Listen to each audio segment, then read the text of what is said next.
Halo, selamat datang di channel Teman Tidur. Sebelum saya melanjutkan cerita ini, alangkah baiknya jika kalian bantu subscribe dulu channel ini. Yuk kita masuk ke dalam ceritanya. Di sebuah desa kecil yang dikelilingi hutan lebat, tinggal seorang anak bernama Naya.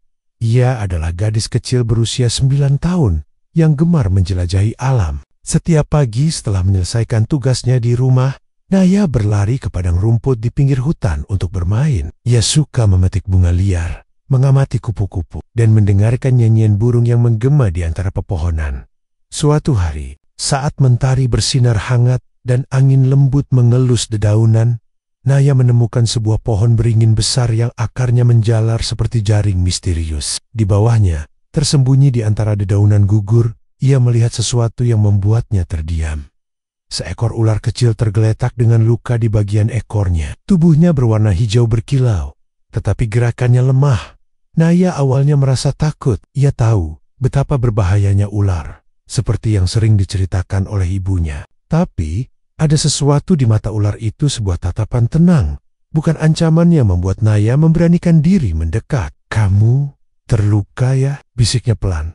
Meski tahu ular itu tak mungkin menjawab. Dengan hati-hati, ia menggunakan daun besar untuk mengangkat ular itu, khawatir jika menyentuhnya langsung. Namun, ular itu hanya menggeliat sedikit tanpa menunjukkan tanda-tanda menyerang. Naya memutuskan untuk membawanya pulang. "Aku akan merawatnya. Jangan khawatir," katanya, lebih kepada dirinya sendiri daripada ular itu. Setibanya di rumah, Naya menyembunyikan ular itu di sebuah guci tua yang kosong di belakang rumah. Di tempat ibunya jarang memeriksa, ia membersihkan luka di ekornya dengan air hangat dan mengoleskan sedikit ramuan daun yang sering digunakan ibunya untuk menyembuhkan luka kecil. Anehnya, ular itu tetap diam, seolah tahu bahwa Naya sedang berusaha menolongnya. Hari-hari berlalu, dan Naya semakin terbiasa dengan kehadiran ular kecil itu. Ia memberinya nama Lino, yang berarti hijau dalam bahasa daerah setempat. Setiap sore, Naya mengunjungi Lino, memberinya makanan berupa serangga kecil yang ia tangkap dari ladang. Lino mulai merespons kehadirannya dengan mengangkat kepala atau melingkar lembut di jarinya. Persahabatan mereka dimulai dengan keheningan, tanpa kata-kata. Namun, dalam diam itu, ada pemahaman yang tumbuh. Naya menyadari bahwa meski Lino seekor ular, ia tak merasa takut lagi. Sebaliknya, ia merasa nyaman dan aman, seolah Lino adalah teman yang selama ini ia cari. Dari sebuah pertemuan tak terduga, lahirlah persahabatan unik antara seorang anak kecil dan seekor ular yang terluka. Dunia mereka berbeda, tapi hati mereka saling menyentuh dalam cara yang sederhana dan tulus. Naya tahu betul bahwa keluarganya tidak akan pernah mengizinkannya memelihara seekor ular. Ayahnya sering berbicara tentang bahaya ular, sementara ibunya bahkan takut melihat ular dari kejauhan. Karena itu, Naya memutuskan untuk merahasiakan keberadaan Lino. Ia menyembunyikannya di sebuah guci tua yang tak terpakai di sudut halaman belakang rumah mereka. Guci itu cukup besar, terlindung oleh semak belukar, dan jarang disentuh siapapun. Tempat itu menjadi rumah baru bagi Lino. Setiap pagi, sebelum pergi ke sekolah, Naya menyelinap ke belakang rumah untuk memeriksa Lino. Ia membawa beberapa belalang atau jangkrik yang ia tangkap di ladang, serta semangkuk kecil air yang diisi dari sumur. Lino tampak selalu menunggu kedatangannya, dengan tubuh yang melingkar di dasar guci. Saat Naya membuka tutup guci, ular kecil itu mengangkat kepalanya perlahan, seolah menyambut sahabatnya. "Aku punya banyak cerita hari ini, Lino," ujar Naya suatu sore sambil duduk di sebelah guci. Ia berbicara dengan penuh semangat, menceritakan tentang teman-temannya di sekolah, pelajaran yang ia suka, hingga mimpi-mimpinya untuk menjelajahi hutan lebih jauh. Meski Lino tidak pernah berbicara, Naya merasa seperti ia benar-benar mendengarkan. Ular itu sering menggeliat pelan atau mengangguk kecil dengan kepalanya, seolah memberikan tanggapan. "Lucu sekali ya," kata Naya suatu hari sambil tersenyum. "Kamu seperti benar-benar mengerti apa yang aku katakan. Kamu sahabat yang baik, Lino." Hari-hari berlalu, dan Lino mulai menunjukkan perilaku yang membuat Naya terkesima. Ketika Naya berbicara, Lino sering menggulung tubuhnya atau mengangkat kepalanya dalam pola tertentu, seakan sedang memberikan respons. Ketika Naya bertanya, "Kamu mau aku bawakan lebih banyak jangkrik?"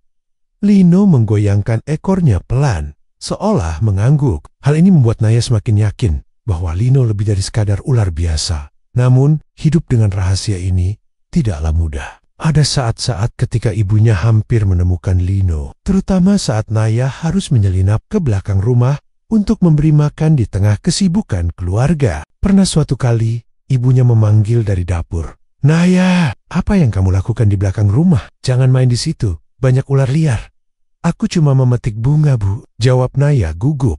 Meskipun ia sedang menutup guci dengan cepat, detak jantungnya berpacu. Tetapi Lino tetap diam, seakan memahami situasi, meskipun penuh risiko. Persahabatan antara Naya dan Lino terus tumbuh. Guci tua di belakang rumah itu menjadi tempat rahasia yang penuh cerita. Bagi Naya, Lino adalah teman yang bisa ia percayai. Meskipun ia tahu bahwa suatu saat rahasia ini mungkin akan terungkap. Untuk saat ini, Naya merasa bahagia bisa berbagi dunia kecilnya dengan seekor ular yang istimewa. Hari-hari berlalu dengan kehangatan persahabatan yang tak biasa antara Naya dan Lino. Di tengah rahasia yang disimpannya rapat-rapat, Naya merasa bahwa hidupnya menjadi lebih berwarna. Lino bukan lagi sekadar ular kecil yang ia temukan di bawah pohon beringin, melainkan sahabat yang selalu ada untuknya. Di sore yang cerah, Naya mencoba sesuatu yang baru. Ia membawa sebatang tongkat kecil dan menggambar garis panjang di tanah. "Ayo Lino, ikuti jejak ini," ujarnya sambil menunggu dengan penuh semangat. Awalnya, Lino hanya diam. Tetapi setelah Naya menggerakkan tongkat itu perlahan di depan tubuhnya, Lino mulai bergerak mengikuti arah tongkat. Naya tertawa riang. "Kamu pintar sekali, Lino." Setiap sore, mereka berlatih permainan sederhana itu. Lino menjadi semakin mahir mengikuti jejak tongkat. Bahkan kadang memutar tubuhnya untuk mengikuti pola lingkaran yang dibuat Naya. Permainan ini bukan hanya menyenangkan, tetapi juga mempererat hubungan mereka. Hari-hari berlalu dengan kehangatan persahabatan yang tak biasa antara Naya dan Lino. Di tengah rahasia yang disimpannya rapat-rapat, Naya merasa bahwa hidupnya menjadi lebih berwarna. Lino bukan lagi sekadar ular kecil yang ia temukan di bawah pohon beringin, melainkan sahabat yang selalu ada untuknya. Di sore yang cerah, Naya mencoba sesuatu yang baru. Ia membawa sebatang tongkat kecil dan menggambar garis panjang di tanah. "Ayo Lino, ikuti jejak ini," ujarnya sambil menunggu dengan penuh semangat. "Ayah akan marah kalau ini terus terjadi," ujarnya sambil menghela napas. Entah bagaimana, Lino tampaknya mengerti. Beberapa hari kemudian, Naya menemukan tikus-tikus itu tidak lagi berani masuk ke lumbung. Ia melihat jejak Lino di sekitar lumbung dan menyadari bahwa sahabat kecilnya telah melindungi rumahnya. Ada kalanya Naya merasa sedih, entah karena dimarahi ibunya atau bertengkar dengan teman-temannya. Di saat-saat seperti itu, ia selalu berlari ke belakang rumah untuk menemui Lino. Ia menangis sambil menceritakan semua kekesalannya, dan Lino akan mendekatinya perlahan. Ular itu menggoyangkan ekornya pelan, lalu dengan lembut menepuk kaki Naya dengan tubuhnya yang kecil. Gerakan sederhana itu selalu berhasil membuat Naya tersenyum. "Kamu seperti mengerti semuanya, Lino. Kamu sahabat terbaikku," katanya sambil mengusap kepala ular itu dengan lembut. Naya tahu bahwa hubungan mereka tidak seperti persahabatan pada umumnya. Lino adalah ular, makhluk yang sering dianggap berbahaya dan menakutkan. Namun, bagi Naya, bentuk dan asal bukanlah penghalang untuk menjalin hubungan yang penuh kasih. Mereka adalah sahabat sejati yang menerima satu sama lain tanpa syarat. Persahabatan mereka menjadi simbol bahwa perbedaan bukanlah sesuatu yang harus ditakuti, melainkan dijalani dengan hati terbuka. Dalam setiap gerakan Lino yang sederhana, dan dalam setiap tawa Naya yang tulus, dunia kecil mereka menunjukkan bahwa persahabatan sejati bisa melampaui batasan apapun. Hari itu, suasana di desa terasa berbeda. Kabar tentang ular besar yang berbahaya di hutan menyebar seperti api. Para penduduk berkumpul di balai desa, membicarakan ancaman tersebut dengan nada serius. Ular itu sangat besar. Kalau dibiarkan, bisa menyerang ternak, bahkan manusia, kata salah seorang warga dengan nada khawatir. "Ya, kita harus segera memburunya sebelum ada yang terluka," sahut yang lain. Ayah Naya, seorang pemburu ulung, langsung mengajukan diri. "Aku akan memimpin pencarian. Kita tidak bisa membiarkan desa kita dalam bahaya." Mendengar hal itu, tubuh Naya seketika kaku. Pikirannya langsung tertuju pada Lino. Bagaimana jika mereka menemukannya? Pikirnya dengan cemas. Setelah memastikan para pemburu sedang bersiap, Naya bergegas ke belakang rumah, tempat Lino biasa bersembunyi. Ia membuka guci tua dengan tangan gemetar. Lino, yang biasanya menyambutnya dengan gerakan lembut, tampak tenang, seolah memahami kegelisahan Naya. "Lino, kita harus pergi. Mereka akan mencarimu," bisik Naya dengan suara bergetar. Ia mengangkat Lino dengan hati-hati dan membawanya ke dalam hutan yang lebih dalam. Langkah Naya cepat, meskipun tanah berlumpur dan ranting-ranting tajam melukai kakinya. Ia menemukan sebuah celah di antara akar pohon besar yang tampak cukup aman. Dengan lembat, ia meletakkan Lino di sana. "Tinggallah di sini, setidaknya sampai perburuan selesai," katanya. Matanya mulai berkaca-kaca. Namun, Lino tidak bergerak masuk ke celah itu. Ular kecil itu justru melingkar di sekitar pergelangan tangan Naya, menolak dilepaskan. Naya mencoba lagi, kali ini mendorong tubuh Lino ke dalam dengan lembut. Tetapi Lino tetap kembali padanya, mengangkat kepalanya seolah menatap Naya dengan penuh tekad. "Kenapa kamu tidak mau pergi?" bisik Naya. Air mata mengalir di pipinya. Ia tahu Lino tidak bisa berbicara. Tetapi tindakan ular itu seakan menjawab, "Aku tidak akan meninggalkanmu." Naya memeluk Lino erat, meskipun ia tahu waktu tidak berpihak padanya. Gonggongan anjing pemburu sudah mulai terdengar dari arah desa. Dengan berat hati, Naya membawa Lino ke tempat persembunyian lain yang lebih jauh. Meskipun ia tahu bahwa Lino tidak akan pergi jauh darinya. Ketika Naya akhirnya kembali ke rumah, suara obor yang berderak dan langkah kaki para pemburu semakin mendekati hutan. Ia membuka guci tua dengan tangan gemetar. Lino, yang biasanya menyambutnya dengan gerakan lembut, tampak tenang, seolah memahami kegelisahan Naya. "Lino, kita harus pergi. Mereka akan mencarimu," bisik Naya dengan suara bergetar. Ia mengangkat Lino dengan hati-hati dan membawanya ke dalam hutan yang lebih dalam. Langkah Naya cepat, meskipun tanah berlumpur dan ranting-ranting tajam melukai kakinya. Malam itu, suasana di hutan dipenuhi suara langkah kaki berat, gonggongan anjing, dan seruan para pemburu. Obor-obor yang menyala terang menerangi gelapnya pepohonan, memecah ketenangan malam. Naya, yang menyembunyikan diri di balik semak-semak dekat tempat persembunyian Lino, menggenggam erat ranting di tangannya. Tubuhnya bergetar, bukan karena dingin, melainkan karena ketakutan. "Lino, jangan keluar. Tolong jangan keluar," bisiknya pelan sambil menatap tempat ular itu bersembunyi. Namun, Lino tampaknya memiliki rencana lain. Dari dalam persembunyiannya, di celah akar pohon, ular kecil itu mengangkat kepalanya, memperhatikan suara para pemburu yang semakin mendekat. Ia merayap keluar dengan tenang, meskipun Naya mengulurkan tangannya untuk menghentikannya. "Lino, tidak, jangan!" isak Naya dengan air mata mengalir. Lino seolah tidak peduli pada bahaya yang mengancam dirinya. Dengan gerakan cepat, ia meluncur keluar dari semak-semak, tepat ke jalur para pemburu. Tubuhnya yang hijau berkilau terkena cahaya obor, menarik perhatian semua orang. "Di sana, ular itu!" seru salah seorang pemburu, menunjuk ke arah Lino. Anjing-anjing pemburu mulai menggonggong keras, menarik tali yang menahan mereka. Para pemburu dengan cepat mengejar ke arah ular kecil itu, meninggalkan Naya yang masih bersembunyi dengan hati hancur. Lino bergerak dengan gesit, memimpin mereka menjauh dari tempat Naya berada. Ia merayap cepat di antara akar-akar besar dan batu-batu licin, melewati jalan-jalan hutan yang sulit diakses. Anjing-anjing terus mengejarnya, tetapi Lino terlalu lincah untuk ditangkap. Naya hanya bisa menatap dari kejauhan. Air matanya mengalir deras. Ia tahu apa yang sedang dilakukan Lino. Sahabatnya mengorbankan dirinya untuk melindungi Naya dan rahasia mereka. "Lino, kembalilah," bisiknya, meskipun ia tahu itu mustahil. Sementara itu, Lino memimpin para pemburu ke bagian hutan yang penuh dengan rawa-rawa licin dan semak berduri. Ia membuat jejak palsu dengan bergerak memutar, membingungkan anjing-anjing dan para pemburu. Suara langkah kaki mulai melambat ketika para pemburu kesulitan menavigasi medan yang sulit. "Ular ini terlalu cepat. Kita tidak akan bisa menangkapnya di tempat seperti ini," teriak salah satu pemburu dengan frustrasi.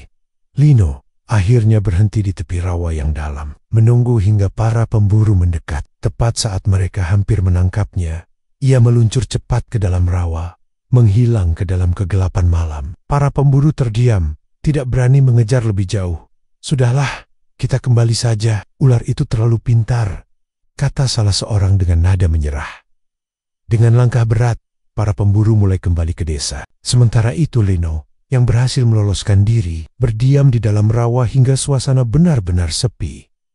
Naya, yang menyaksikan semuanya dari jauh, merasa lega sekaligus sedih. Ia berlari ke tempat di mana ia terakhir melihat Lino, tetapi sahabat kecilnya tidak ada di sana. Ia duduk di tanah dengan air mata berlinang, memeluk lututnya erat. "Terima kasih Lino," bisiknya di antara isak tangis. Di tengah malam yang sunyi, ia merasa seolah ada kehadiran lembut di sekitarnya. Lalu, ia mendengar suara ranting kecil patah. Ketika ia mendongak, ia melihat Lino kembali dari kegelapan. Tubuhnya sedikit kotor, tetapi utuh. "Lino!" Para pemburu dengan cepat mengejar ke arah ular kecil itu.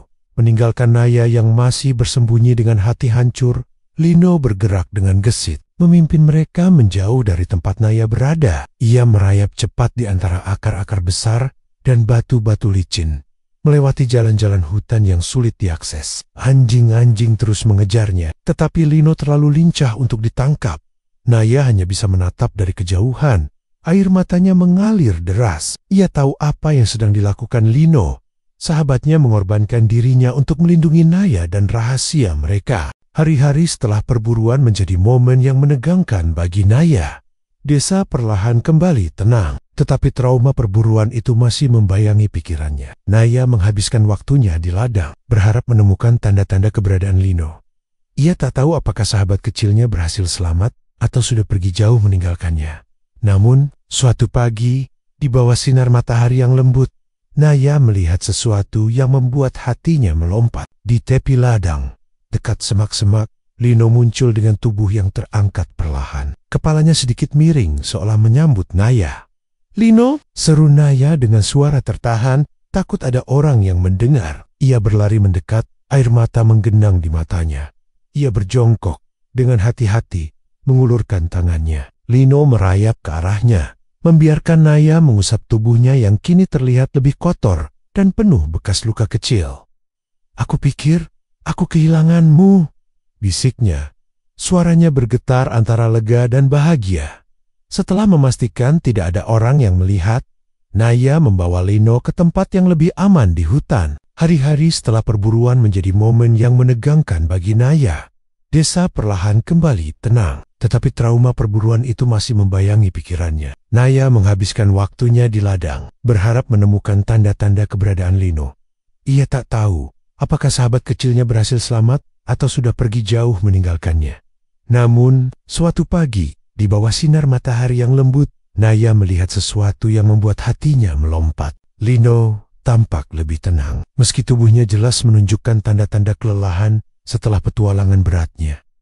Hari-hari berlalu, dan Naya menyadari bahwa mereka harus lebih berhati-hati. Ia tidak lagi sering mengunjungi Lino, hanya datang saat ia yakin tidak ada yang mengikutinya. Setiap kali ia tiba di tempat rahasia mereka, Lino selalu menyambutnya dengan gerakan tubuh yang lembut, seolah mengatakan bahwa ia masih di sana, menunggunya.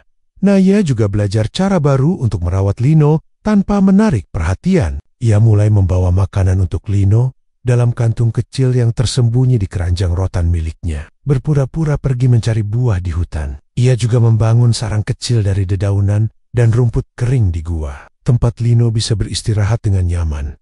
Meski pertemuan mereka menjadi lebih jarang, persahabatan mereka tetap erat. Setiap kali Naya berbicara kepada Lino, ular kecil itu selalu merespons dengan gerakan lembut yang membuat Naya merasa dimengerti.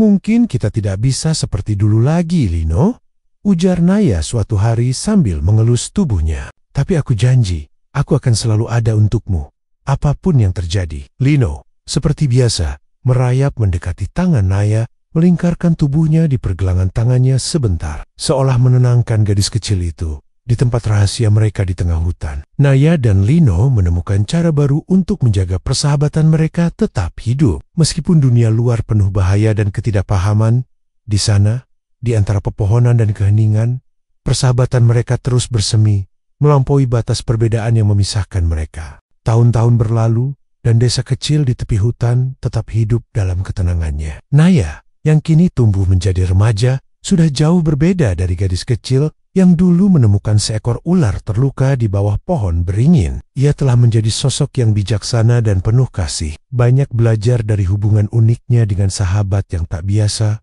Lino. Persahabatan mereka telah melalui berbagai ujian. Dari rahasia yang harus dijaga, perburuan yang menegangkan, hingga saat-saat bahagia di tempat rahasia di tengah hutan. Meski pertemuan mereka kini lebih jarang, karena Naya mulai sibuk dengan kehidupan remajanya. Ia selalu menyempatkan waktu untuk mengunjungi Lino di setiap pertemuan. Ia menceritakan apa yang terjadi dalam hidupnya, dan Lino selalu mendengarkan dengan gerakan tubuh yang lembut.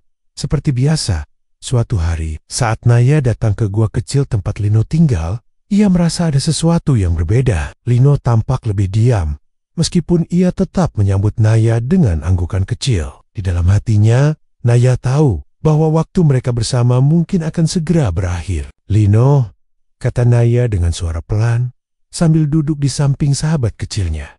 "Kamu sudah bersamaku selama ini. Aku tahu kamu ingin kembali ke hutan, ke tempat asalmu." Lino, seolah memahami kata-kata itu, merayap perlahan ke tangan Naya, melingkarkan tubuhnya sebentar sebelum bergerak ke arah pintu gua. Naya merasakan air mata mulai menggenang di matanya. Tetapi ia tahu ini adalah saat yang tepat untuk melepaskan sahabatnya dengan hati yang berat. Naya mengikuti Lino ke tepi hutan. Mereka berjalan dalam diam, hanya ditemani suara dedaunan yang bergemerisik di bawah kaki Naya.